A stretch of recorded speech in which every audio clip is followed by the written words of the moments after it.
नमस्कार साथियों, जय हिंद जय भारत। स्वागत है आप सभी का ऑल एग्जाम प्लेस पे। दोस्तों, डीएसपी रेडियो के लिए मैंने एमसीक्यू सीरीज चालू की है यूट्यूब पे, जो कि आपके लिए काफी यूजफुल रहेगी। तो इस वीडियो को शुरू से आखिरी तक देखिएगा और बढ़िया से एमसीक्यू सॉल्व कीजिएगा।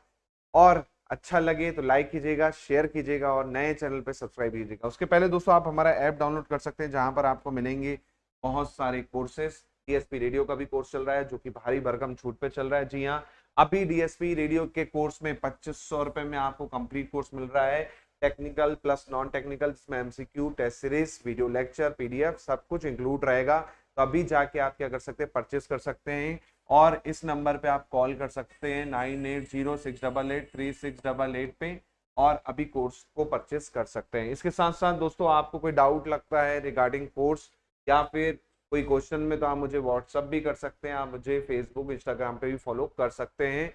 चलिए, तो अब हम यहाँ से क्वेश्चन डिस्कस करना शुरू करते हैं। कई बार कॉमन सेंस भी लगाना होता है, कॉमन सेंस लगा के भी हम आंसर कर सकते हैं क्वेश्चन को पढ़ करके। तो एक ये ट्रिक भी जो है हम अपना सकते हैं।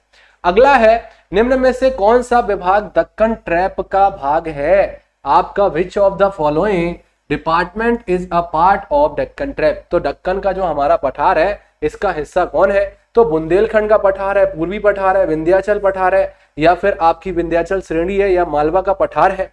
तो यहाँ पर मालवा का जो हमारा पठार है, अब मालवा के पठार की सबसे खास विशेषता क्या है कि मालवा का पठार जो है हमारा, यहाँ पर जो है आपका, यहाँ पर सबसे ज्यादा काली मिट्टी का पाया जाना है। काली मिट्टी, जिसे आपका प्रश्न पूछा गया है कि रेगुर मिट्टी के नाम से किसे जाना जाता है। और सबसे महत्वपूर्ण बात यह है, ये कौन सी फसल के लिए हो गई? आपकी कपास के लिए हो गई, है ना।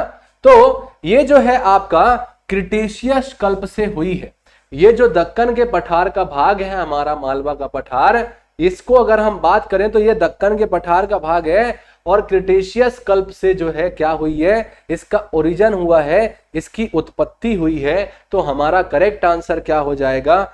डी हो जाएगा, यानी मालवा का पठार हो जाएगा। मालवा प्लेटू जो है ये इसका करेक्ट आंसर हो जाएगा। मालवा के पठार की विशेषताएं भी हमें याद रखनी है। अगला प्रश्न है, सतपुड़ा पर्वत श्रेणी की सबसे ऊंची चोटी। तो यार अभी देखा हमने, थोड़ी देर पहले ही इस क्वेश्चन का आंसर जो है यहाँ पर हमने निकाला है, उस प्रश्न को यहाँ पर हमने हल किया है। तो सतपुड़ा की सबसे ऊंची चोटी आपकी कौन सी हो गई? 1350 मीटर। महादेव श्रेणी भी हमने पढ़ा, जो कि मध्य प्रदेश की सबसे ऊंची चोटी है। कल की हमारी क्लास में हमने सिगार चोटी जो है पढ़ा, इसके बाद में सिद्ध बाबा चोटी पढ़ा। ये सारी चोटियों को भी हमने यहाँ पर देखा था, जो कि बहुत ही इंपॉर्टेंट हो जाती है किसके लिए? हमारे एग्जाम ओरिएंटेड की। भाई अब आपसे पूरे मध्य प्रदेश की सबसे ऊंची चोटी ना पूछ के बुंदेलखंड के पठार की कौन सी है सबसे ऊंची, बघेलखंड पठार की सबसे ऊंची चोटी कौन सी है, मालवा पठार की सबसे ऊंची चोटी कौन सी है, इस प्रकार से प्रश्न बनाता है घुमा करके। और वहीं पर हमसे गलती हो जाती है, हम बस 1350 मीटर पढ़ के चले गए धूपगढ़, हम पढ़ के चले गए कि भाई महादेव पहाड़ी का हिस्सा है, सतपुड़ा में ही आता है। होशंगाबाद नर्मदापुरम में, पचमढ़ी हिल स्टेशन मध्य प्रदेश का एकमात्र हिल स्टेशन जो है ये यहाँ पर है। सनसेट पॉइंट है, हमने पढ़ लिया, सारी चीजें देख ली। अप्सरा जलप्रपात है, बी फॉल है, ये दुनिया भर की सारी चीजें पढ़ ली। बट क्वेश्चन कैसे घुमा करके पूछ लेगा ये हमें भी नहीं पता होता, ये एग्जामिनर का दिमाग होता है। तो इन चीजों को भी ध्यान में रख करके हमें जो है अपनी स्टडी आगे बढ़ानी है। सौंसर, सकोली, सौंसर, सकोली और चिल्पी। तो हमने क्या देखा, सौंसर श्रेणी जो है ये हमने पिछले प्रश्नों में पढ़ा, कहां पर है? ये हमारे छिंदवाड़ा में है भैया, कमलनाथ जी के। चिल्पी जो है इसको हमने देखा, ये कहां पर है? आपकी बालाघाट में है। कहां पर है? बालाघाट में।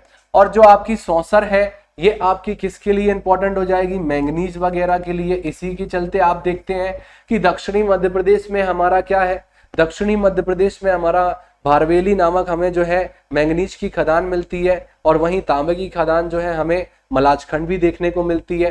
तो यह पूछ रहा है कि Sausar, Sakoli and Chilpi range belong to which rock order? किन जो है चट्टान समूहों को जो है ये बिलोंग करती हैं? आर्कियन, धारवाड़, कुड़प्पा या फिर विंध्यन? तो करेक्ट आंसर इसका क्या हो जाएगा? धारवाड़ क्रम की चट्टाने हो जाएगा।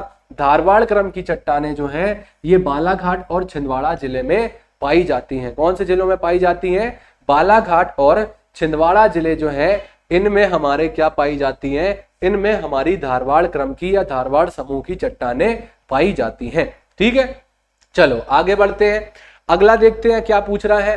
भांडेर, कैमूर व पारसनाथ किस पर्वत श्रृंखला के उपविभाग हैं? क्या पूछ रहा है? भांडेर, आपका कैमूर और पारसनाथ की पहाड़ियां जो हैं ये किस पर्वत श्रृंखला के उपविभाग हैं?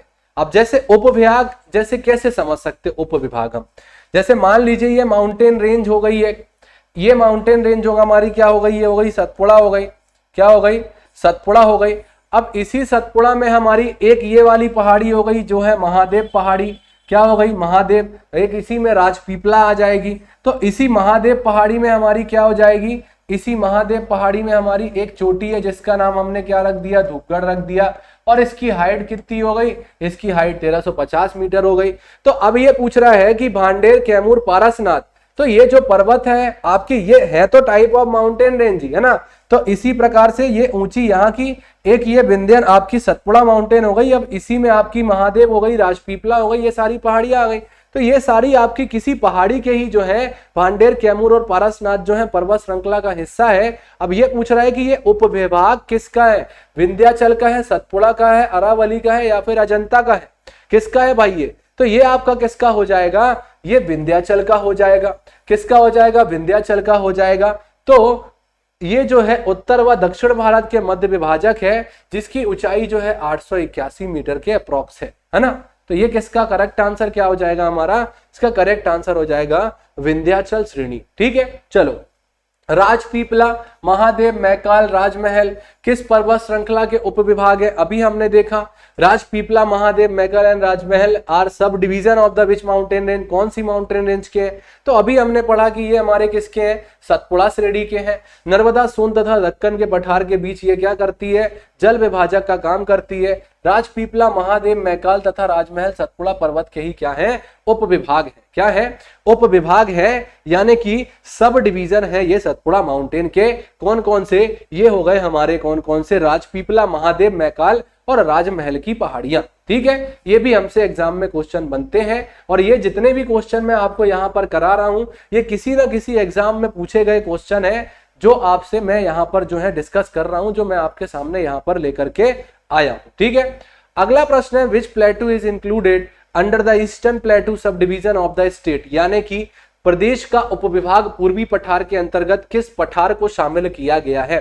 पूर्वी पठार के अंतर्गत किस पठार को यहां पर शामिल किया गया है? बुंदेलखंड का पठार, मालवा का पठार, बघेलखंड का पठार या फिर रीवा पन्ना का पठार?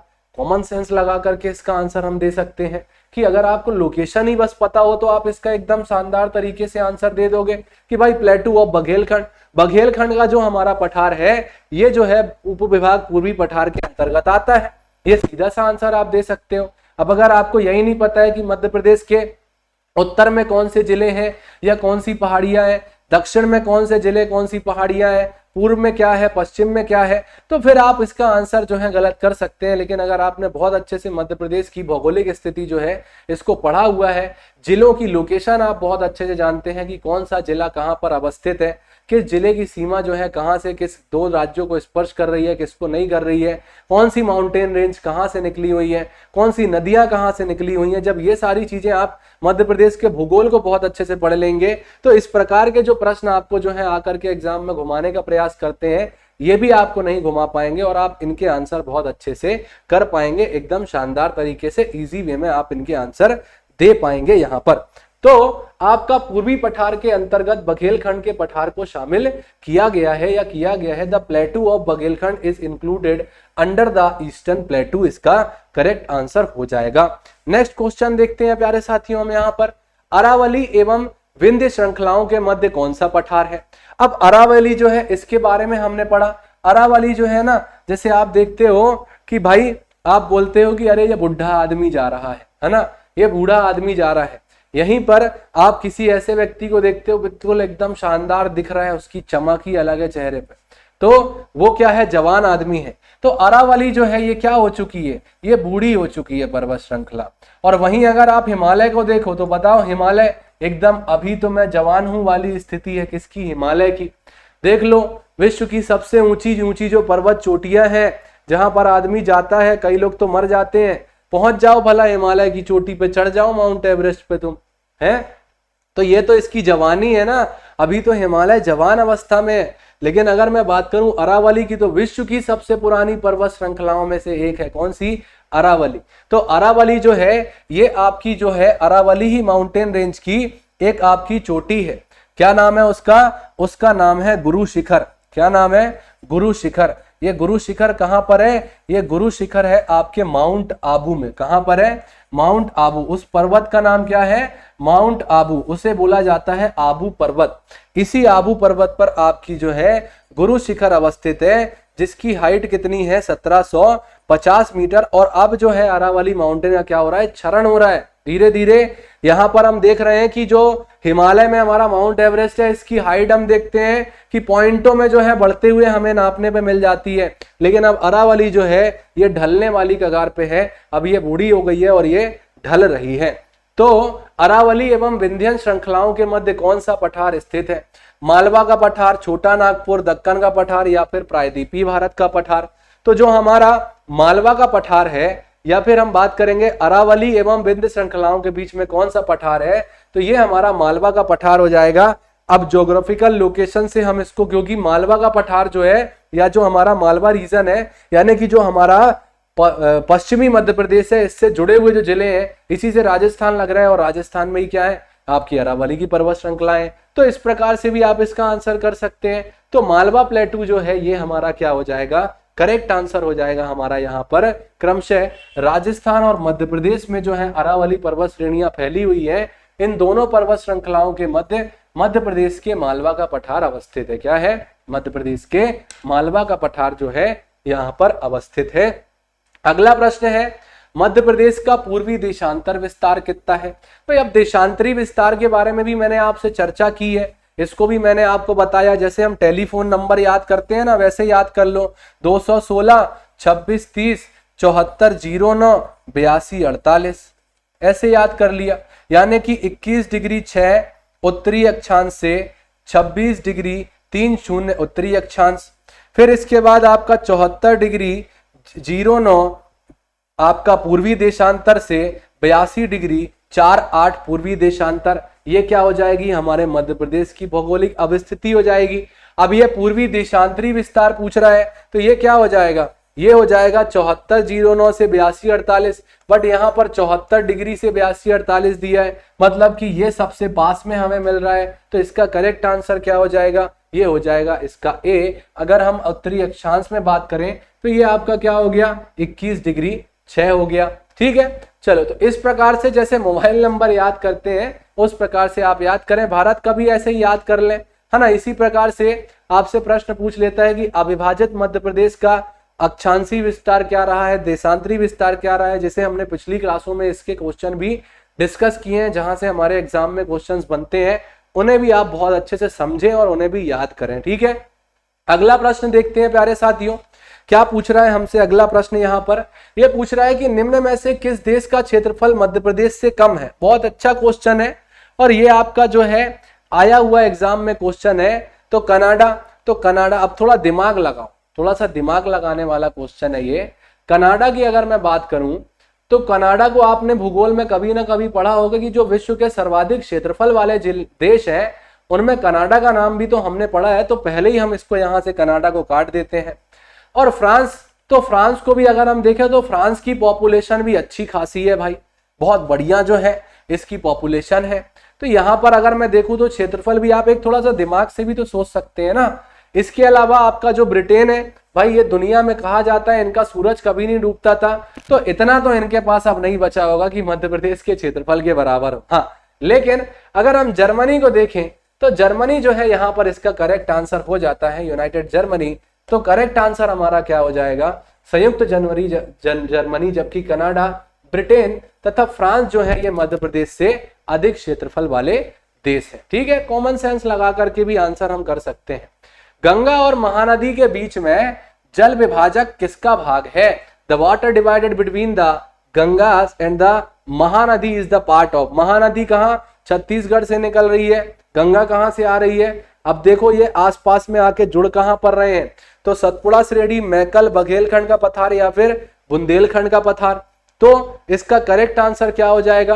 गंगा और महानदी के बीच में जल विभाजक का काम जो है ये बघेलखंड का पठार कर रहा है। क्या कर रहा है? बघेलखंड का पठार कर रहा है। यानी कि अगर मैं बात करूं नक्शे में हम देखें तो ये वाला जो हमारा रीजन हो गया ये हमारा बघेलखंड का पठार हो गया, और यहीं से हमारा छत्तीसगढ़ लग गया, और यहीं से जो है हमारी नदियां जो है ये ऊपर अगर हम जाते हैं तो यहाँ से गंगा नदी वाला सिस्टम। तो ये वाला जो रीजन है इसी को हम कह सकते हैं कि बघेलखंड का पठार जो है ये क्या कर रहा है? जल विभाजक का काम कर रहा है। किसके बीच में? गंगा और महानदी के बीच में। चूंकि महानदी यहीं से छत्तीसगढ़ से निकली है तो इसका करेक्ट आंसर क्या हो जाएगा? सा हो जाएगा, सी हो जाएगा, यानी कि बघेलखंड का पठार हो जाएगा।